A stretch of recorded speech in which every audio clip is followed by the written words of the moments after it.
Bonjour les amis, alors aujourd'hui très heureux de vous retrouver pour une nouvelle vidéo.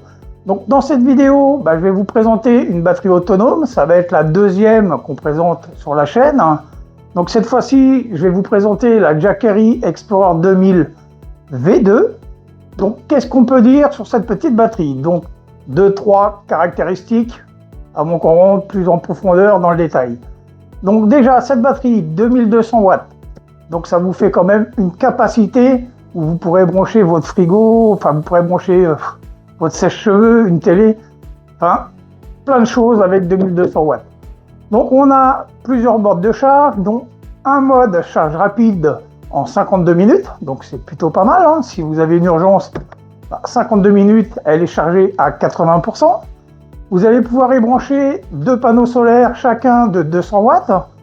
Il vous fait une totalité de 400 watts pour charger votre batterie. Vous pourrez la charger aussi sur un allume-cigare. Vous partez en voyage, vous partez au camping ou à l'aventure tout simplement. Donc vous pourrez la brancher sur les panneaux solaires comme on vient de le dire et à la fois sur un allume-cigare. Donc cette batterie, elle a un poids raisonnable, elle fait 17,5 kg. Donc franchement, non, ça reste plutôt assez léger, on va dire. Bon, on va pas faire 10 km avec, mais ça reste assez léger. Je crois même que 17,5 kg pour cette batterie, c'est une des plus légères dans cette gamme. Donc je vous propose, c'est qu'on fasse ensemble le petit déballage, puisqu'il n'y a pas grand chose à déballer. Donc on va commencer ça. Allez, on y va.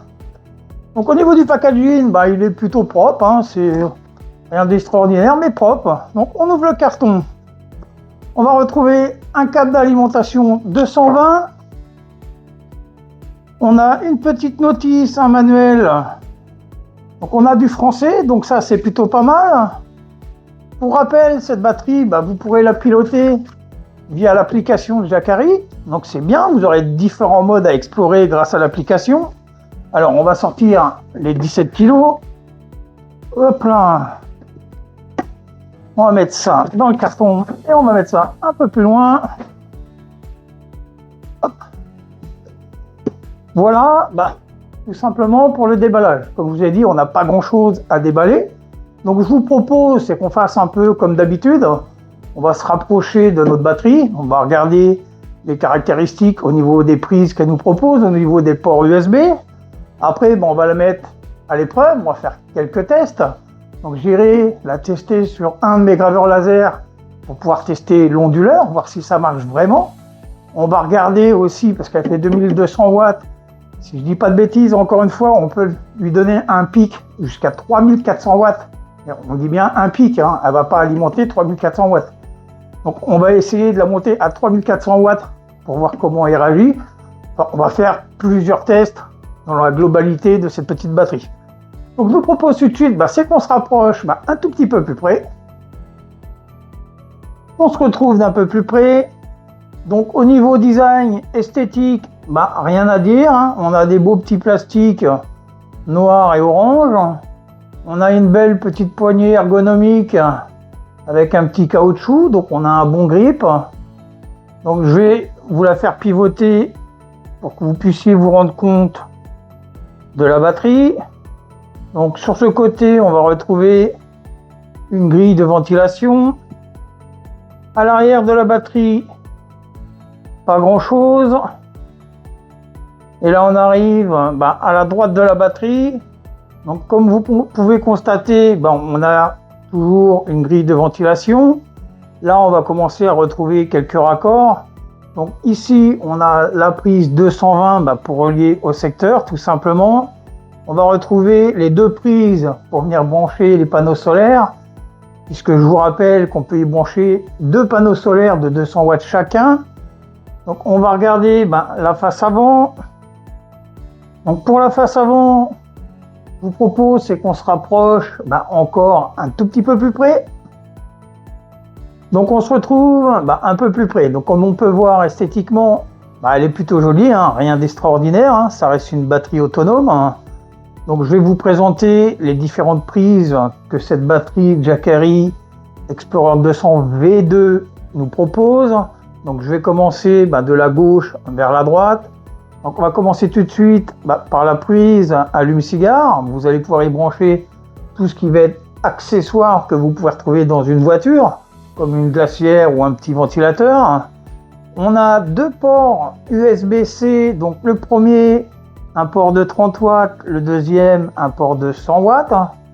On va retrouver un port USB-A de 18 watts.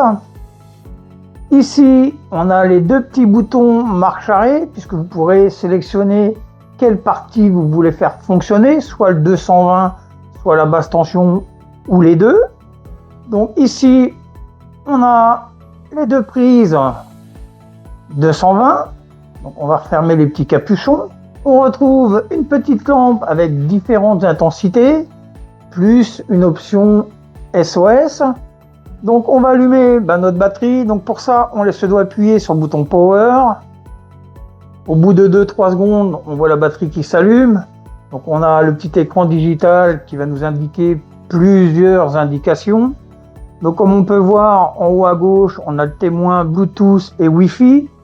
Puisque pour rappel, cette batterie, on peut la piloter via une application mobile, que ce soit sur Android ou iOS. Donc on va retrouver différentes indications. Donc là, c'est marqué Input. Donc Input, c'est tout simplement l'entrée, c'est-à-dire que si vous branchez un panneau solaire, ou deux d'ailleurs, ou la prise allume-cigare, vous allez voir en temps réel le wattage en charge, du moins ce que la batterie va prendre en charge. Donc c'est plutôt pas mal d'avoir cette indication-là. Au centre, dans le cercle orange, on voit marqué 96%, c'est la capacité totale de notre batterie. Donc plus vous allez vous en servir, évidemment, plus ça va descendre. Et on va retrouver à droite, out, tout simplement, c'est ce que vous allez consommer. Donc si vous branchez une perceuse d'une glacière, vous allez voir ici en watts sa consommation. Donc on va allumer le bouton AC. Donc admettons que je branche un sèche-cheveux de 500 watts. Donc ici vous allez voir marqué 500 watts. Et juste en dessous, vous allez voir le temps qui nous reste à se servir de cette batterie avec l'objet qu'on a branché sur cette batterie. Donc on a un autre petit gadget qui peut être utile la nuit. On a une petite lumière juste ici. Donc on appuie dessus, on a différentes intensités. Au bout de la troisième fois, on a une impulsion SOS. Donc, si vous êtes dans la nuit, ça peut être toujours utile de se faire voir avec ce genre de petite lumière. Donc on va l'éteindre, sinon on va devenir aveugle. Donc voilà ce qu'on pouvait voir au niveau de notre batterie et des indications générales de ce petit écran. Donc je vous propose tout de suite, c'est qu'on passe au test.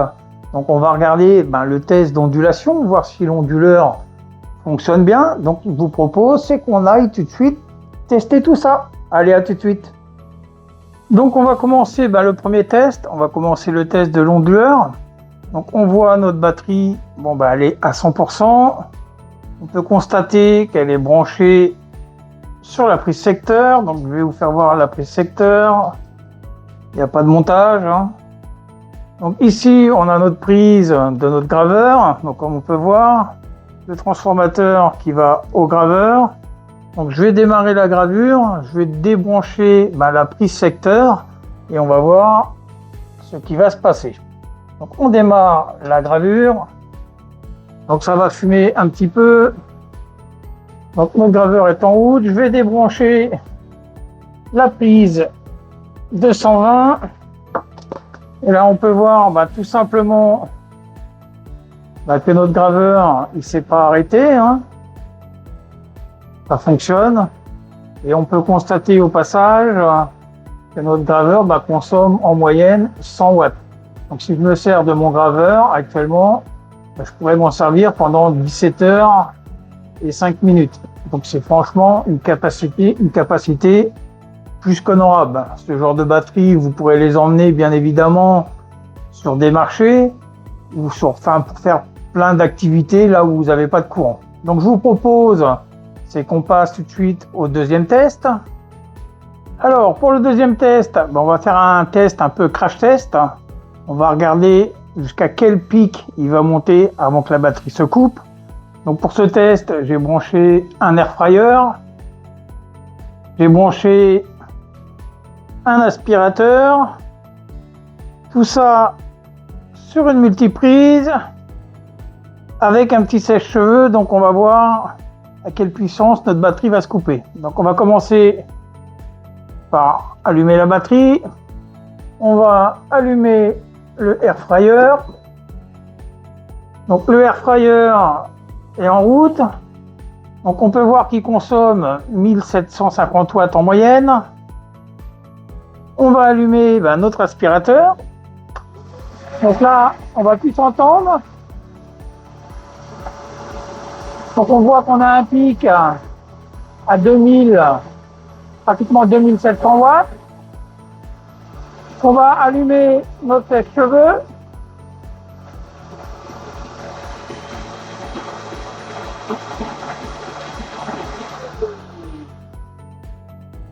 On voit que notre batterie s'est mise en sécurité, elle est montée à plus de 2300 watts. Donc franchement, les promesses dites par Jackery sont plus que tenues. N'oublions pas que cette batterie fait 2200 watts. Donc je vous propose qu'on se retrouve tout de suite pour faire un petit débrief. On se retrouve à la fin des tests de notre Jackery Explorer 2000 V2. Donc qu'est-ce qu'on peut dire sur cette petite batterie? Déjà, elle est légère, 17 kg. Donc ça, c'est plutôt pas mal. Non, sérieusement. Donc on a fait le test de l'onduleur. On n'a pas eu de souci particulier. Le graveur s'est pas aperçu qu'on a eu une coupure de courant, comme vous avez pu le voir. Je vais vous faire voir la petite gravure. Le graveur a vu que du feu. Notre petite batterie a fait son boulot. Donc en deuxième test, on a fait un peu un test crash test, puisque Jackery nous promet 3400 watts en pointe. Donc 3400 watts, ça ne veut pas dire qu'on va mettre 3400 watts d'appareil. C'est des pics, on monte et puis ça redescend tout à fait à une valeur que la batterie peut gérer. Donc comme on peut le voir, j'ai branché un air fryer, à peu près 1700 watts. J'ai branché mon aspirateur qui fait en moyenne 1000 watts. Et après, j'ai régulé tout ça avec le petit sèche-cheveux. Donc on voit que la batterie s'est coupée entre 3200 et 3400 watts, ce qui est entièrement normal, mais elle a bien fait son pic. Là, j'ai insisté, la batterie s'est éteinte et s'est mise en sécurité. Donc franchement, sur cette petite batterie, rien à dire. Je trouve que c'est franchement formidable, ce genre de batterie. C'est le genre de batterie que vous pourriez emmener sur les marchés. Un marché où vous n'avez pas d'électricité, pas le moyen de brancher une rallonge quelque part. Vous emmenez ça, vous avez vos graveurs qui sont branchés toute la journée et vous êtes productif. Donc franchement, non, ce genre de batterie, je trouve ça franchement excellent. Donc maintenant, si vous avez aimé cette vidéo, laissez-moi un commentaire, un petit pouce, et puis moi je vous dis à la prochaine, et à bye bye.